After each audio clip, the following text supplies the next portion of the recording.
high above the Rhine River, in Camp Bornhofen, are two powerful fortifications known as Burg Sterrenberg and Burg Liebenstein.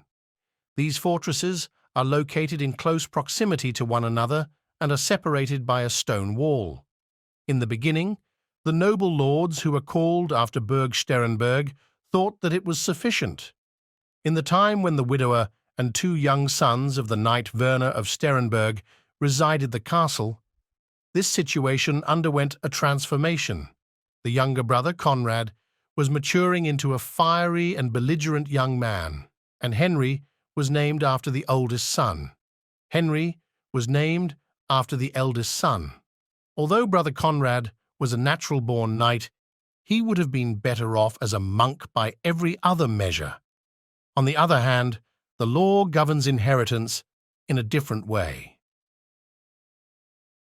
Werner had a bias for Henry, the eldest son, since the birth of Conrad resulted in the death of his mother, a tragedy from which his father never completely recovered. In spite of the fact that Werner never allowed the innocent kid to experience this grief, Werner had a preference for Henry. On the other hand, his father found it challenging to withstand the fact that Conrad's appearance became more similar to that of his mother as he grew older. Although they couldn't have been more different from one another, the small brothers never got into a fight when they were younger. Following a period of 12 years, the male-only family that resided in the Sterrenberg fortress came to an end when Werner was extended an invitation to attend the funeral feast of the Bromser of Rudesheim. After the untimely passing of his wife, the deceased was left with the responsibility of raising their one and only child on his alone. A girl named Angela, who was 12 years old at the time, was brought back to Burg Sterrenberg by Werner. Almost immediately, she became the focal point of this facility, which had always been free of female residents. After a period of time had passed, Conrad began to work on developing affections for Angela and making an effort to earn her favor.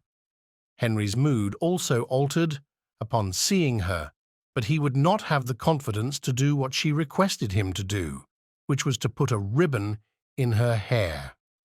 In order to fulfill his role as the eldest son, Henry mustered up the courage to follow Angela, as his father had strongly encouraged him to do.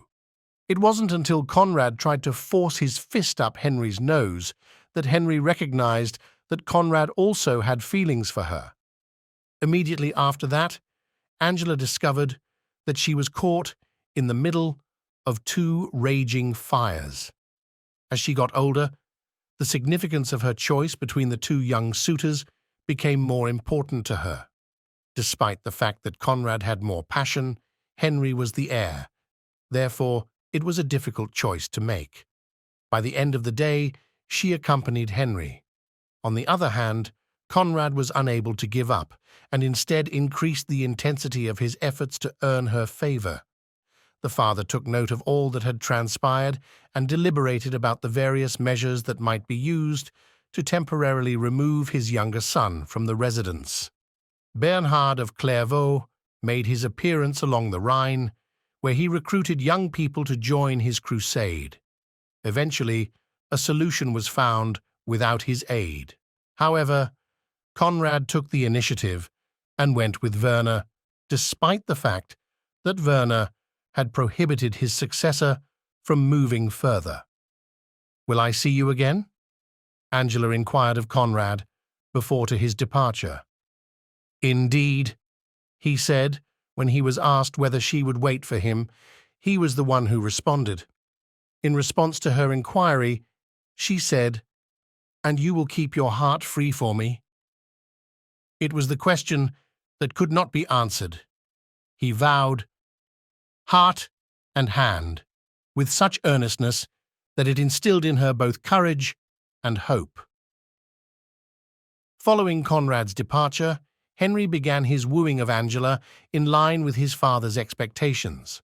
However, Angela refused to betray Conrad, which resulted in the consequences of their plans being unsuccessful. She remained adamantly opposed to any new suitors and harbored the hope that Conrad would eventually come back. After giving in to his thoughts of approaching doom, the father built a second castle and named it Liebenstein after the couple he had commissioned it for. Liebenstein was named after the lovebirds. It was necessary to do this in order to make room for the new family branch. After a great number of years had passed, a ship that bore the symbol of the Crusader Knights drifted down the Rhine. The knight in black armor, who was sat in the bow, was shocked by the newly completed castle that was located above him. He nearly waved his hand in glee as he saw the black flag flying above the tower of Burg Sterrenberg. At that moment, he became aware of the fact that his father had died away. In close proximity to Conrad on the boat was a very beautiful woman who has sparkling eyes and black hair.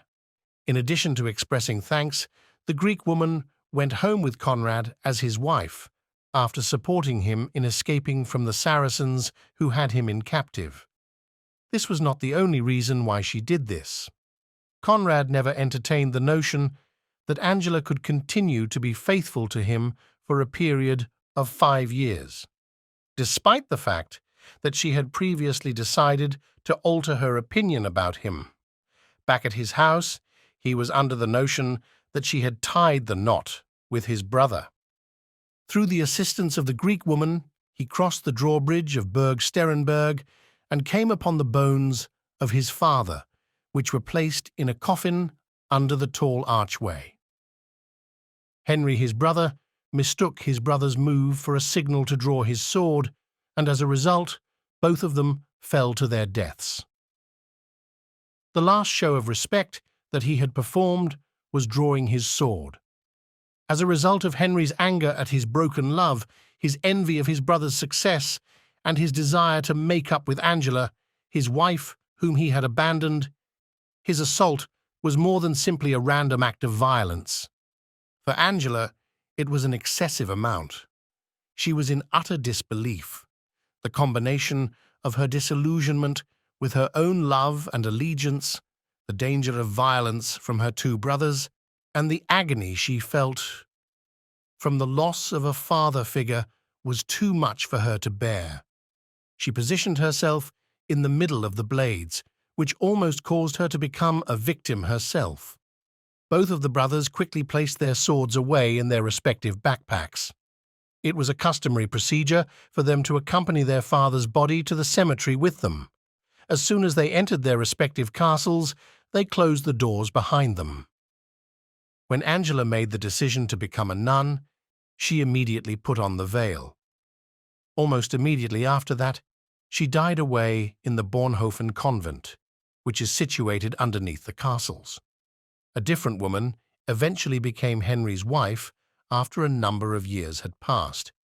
It was Conrad who was responsible for the construction of the well-known quarrel wall that connected the Sterrenberg and Liebenstein castles. They constructed this wall, which is still in existence today, in order to prevent the brothers, who were at odds with one another, from murdering one another.